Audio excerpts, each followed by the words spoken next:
Brennen Leigh, welcome to eTown. Thank you so very much. So good to hear you play and sing. Love that last song about the North Dakota cowboy. Thank you. He's still 24. It's He's just still 24, the way yeah. memory works. Yeah. No, it's so cool.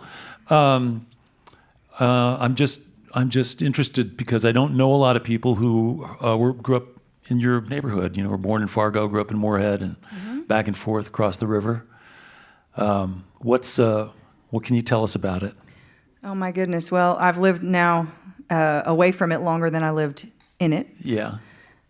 People notice I don't have a Midwestern accent unless I'm in Texas, and then they hear it a little bit. Yeah. But elsewhere, I sound like a Texan. Yeah. So our biggest landmark that I can think of, I'm sure there's something more culturally significant, but there's this heritage center called the Hjemkomst Center. And this guy built a Viking ship back in the 80s and sailed it across the ocean. So you can go. There's a lot of Norwegian and Swedish Americans. Yeah. Is that your ancestry? Yes, Norwegian. Norwegian, and I guess I'm Irish too, and some other things. But lots of... So the cold doesn't bother you? Well, of course it does. It always did. It always did. Yeah, it's really cold. Yeah. And then you spent a bunch of years in Austin, made a lot of friends down there. And I think about Austin as a place with a ton of musicians, a ton of gigs, that most of which don't pay very well. But was it a congenial place for you to land and find your way as a songwriter and a singer? Yeah, I liked that. I guess when I got there, there was still some remnant of that slacker town vibe. Get up at 11, go get some breakfast tacos, play some music, go to your gig later maybe, you know. And then it became busier for me. And so, I work a lot. But Austin, Texas is one of those places where you can still play 7 nights a week if you want to be a local and just play locally. I did that for a while. It wasn't what I wanted to do long term. So I'm mostly on the road now. Yeah. And I do get to Austin now and then. But are you playing the same places you used to play when you go back to Austin now? Every now and then. Yeah. There's a couple of spots the in town. Cactus or whatever. Yeah. Yeah, the White Horse. And the Sagebrush and some Saxon Pub.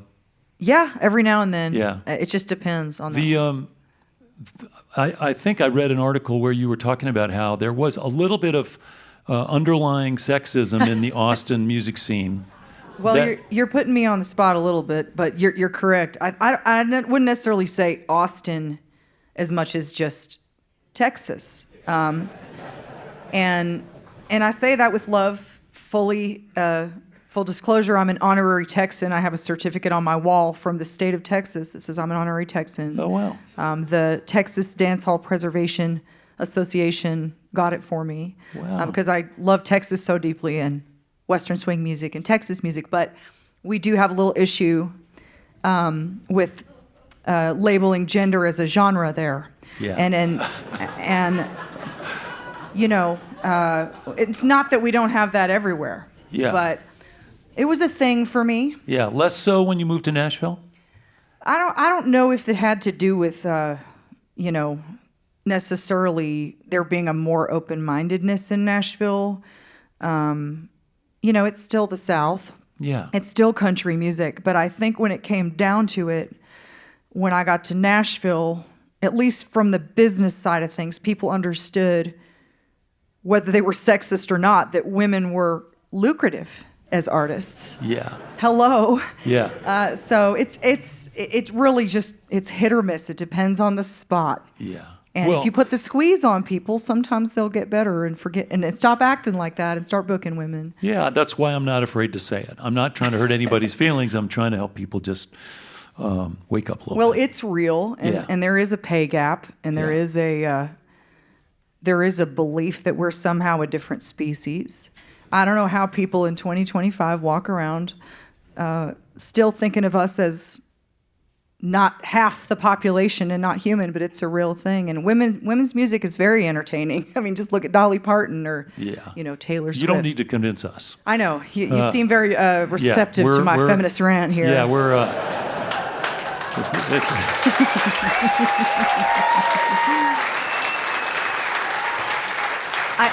I do have to say, though, a lot of my success in the long run has come from the state of Texas. My management is Texas-based, and a lot of the good things that have happened to me have to do with this band, Asleep at the Wheel, that am associated with. So Ray, I texted Ray Benson this morning from Asleep at the Wheel and told him you were on the phone and on the show today, and he said, Brennen's the bomb.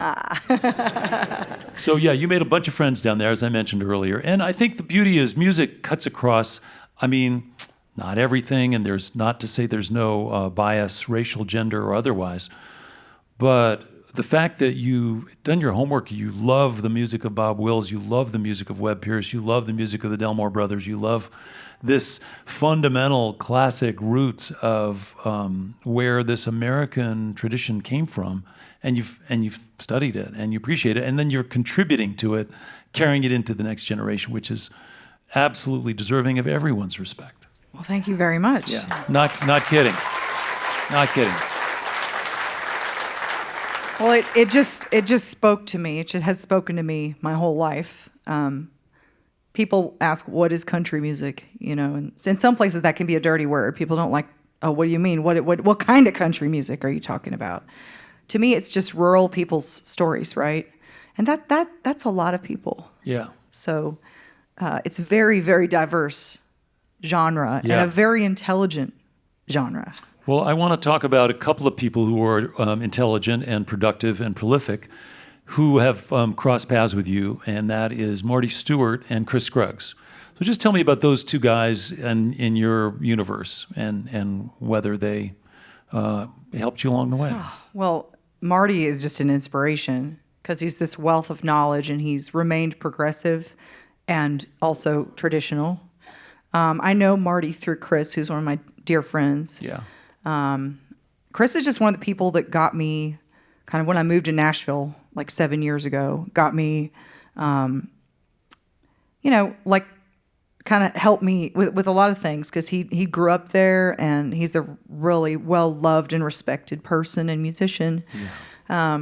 So if I have like a ethical music industry question or an artistic music industry question, I'll text Chris, you know. He's also just such a great player. He's such a great player. Yeah. He could be like the bass player, and he could be like any instrument on the stage and just probably be, he's one of the best console steel players in the whole world. Absolutely. And very humble and very generous with his knowledge. Yeah. He produced a record for me, my most recent one, actually. Have you crossed paths with Dave Alvin and Jimmy Dale Gilmore before? So I've been a fan for a long time. Yeah. And Dave and I were talking a little backstage that I'm, old friends with his rhythm section, Lisa Pankratz and Brad Fordham, who are two players out of Austin. So we were talking about them, and I love Dave's songwriting. Guy Clark was the first person to share his songwriting with me, and then also Jimmy Dale. I've been a fan since I moved to Texas and got to hear him sing. He's kind of a legend down there in Austin, isn't he? Well, I mean, just there's nobody that sounds like him. Yeah. And those. I had a hard time with his voice when we first met in 1976. I was like, that's weird. That guy sounds. That's what's with that guy who sings like that. There's a spiritual element to it. It took me a minute, but believe me, I got there. I'm a huge fan of his singing. Yeah, same. And as I mentioned, we were in a band when we were younger people. I know you just recently had your Grand Ole Opry debut, which was exciting. Very. Yeah. Thank you. Yeah, it was special. It was one of those things where you really look forward to it, and then you're glad it's over because it was beautiful and nothing went wrong, and I knew a lot of the house band. Yeah. So it just felt like a gig. Yeah. It was very comfy. That's cool. Wonderful. Great honor. Yeah. I remember the first time I played the Opry with my bluegrass band. One of the things that I didn't expect was the sort of backstage, on the stage, out of the lights, the way rhinestones kind of glitter in the shadows. And it was just such a cool thing. It was like seeing stars through the clouds or something like that. Just seeing, you couldn't really see who the people were, but you could just see these rhinestones in the dark, kind of shimmering. It was, that struck me. Yeah. Is that too weird to say? No, I think it's a lovely image. Okay. You know, I was afraid to dress country for so many years because, well, there was a time it wasn't considered very cool. You know, we're having a little bit of a moment with a more traditional country music look and sound, and I've never done anything else. But when I was younger, I kind of hid a little. I don't want to wear a hat, you know, a cowboy hat or boots, because I already get excluded from enough things because of my sound. Yeah. It's so kind of traditional country. Well, now I've realized, well, how proud I am to be that thing. Yeah. And so I love rhinestones and, Yeah. you know, embroidery. And It's cool. I'm from New York, so I'm like an outsider. I never lived in Austin or whatever, but I loved the fact that, Roy Acuff had the dressing room right next to ours and came in and played fiddle tunes with us. And just the Wilburn brothers and all these classic country people were, whenever we were in Nashville, that was just a scene that I drifted into and was lucky enough in the 70s and 80s to be around all these legends. I just feel really fortunate. yeah, I mean, I can't imagine. It snuck into my spirit too. I can tell. Yeah. I can tell just talking to you and hearing you play, like Roy Acuff touched you and something rubbed off. That was back when that was okay. Now,